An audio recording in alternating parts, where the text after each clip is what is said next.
ready to get our teeth into the third and final stage.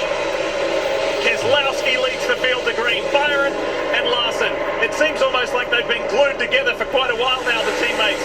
Denny Hamlin's in the mix. Alex Bowman there in that purple Ally 48.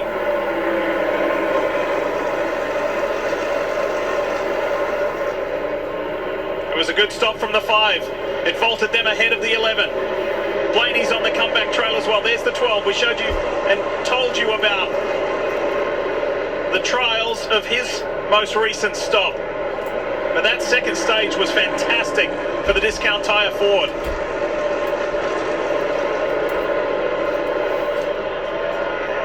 Denny Hamlin making a move. He wasn't really trying to make a pass there. He was just showing Larson, hey, I feel like I'm faster than you. Larson saw it, immediately blocked it. Hamlin knows, okay, nobody's going to cut me a break right now. And you can if you're Larson. You can't cut a break.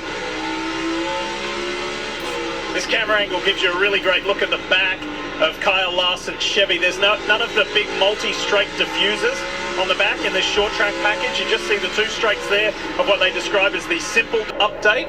And even though he started right at the back of the field, the best Toyota, the highest placed Toyota, is that of Denny Hamlin. Here he is. The FedEx number 11 runs in 5th place at the moment.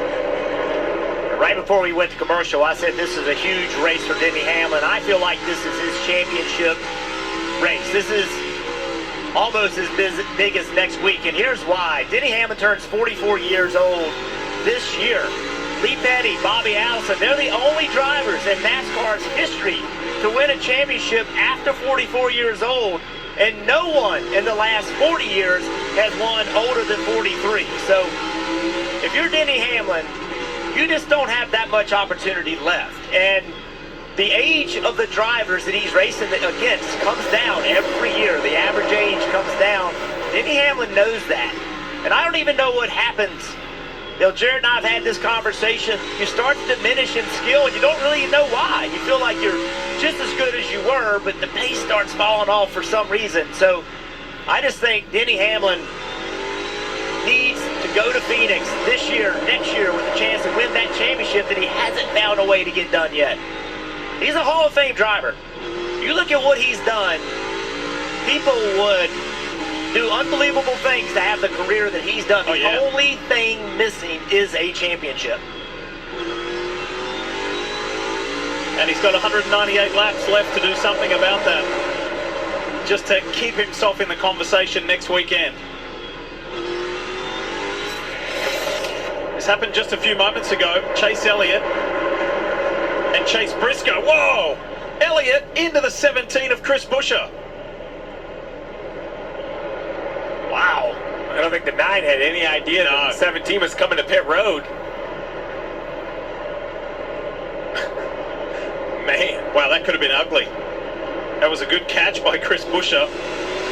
This is what it sounded like and looked like. You said it, Steve. He just didn't know. He saw Buescher really loose on the exit. Was going to follow him down into the corner. They're going to work out here, going into 1. Byron's got a clear passage around the outside, and Van Gisbergen trips up high, opens up the door for Blaney to sail on through. Now, William Byron's not going to be happy with that move. Blaney kind of shipped the 17, and when he did, he knew what was going to happen. He knew the 24 was on the outside. Blaney drives into corner, contact, moves him up the racetrack into William Byron. Take that. I'm looking for some clear track, and I just got it. Time is running out. And fuel-wise, these leaders can run another 60 laps or so on fuel. I'm not sure they'll run that long. With 139 to go, 90 on their tires. You figure 20 more laps is kind of in the middle. Blaney's going to try to roll to the outside of the 6. And we'll update on Chase Elliott. On those new tires, he is 6 to 7 tenths a lap faster than these guys. Look at this. Inside for Blaney, but he can't go anywhere because Eric Jones is there. And now the next car for Brad Keselowski is the 20 of Christopher Bell. The 20 has to feel this pressure. He needs a handful of points. The problem is if you get lapped, you just can't move up. bag before you could gain more positions. He's doing a nice job. Remember, an extra pit stop because of a loose left front.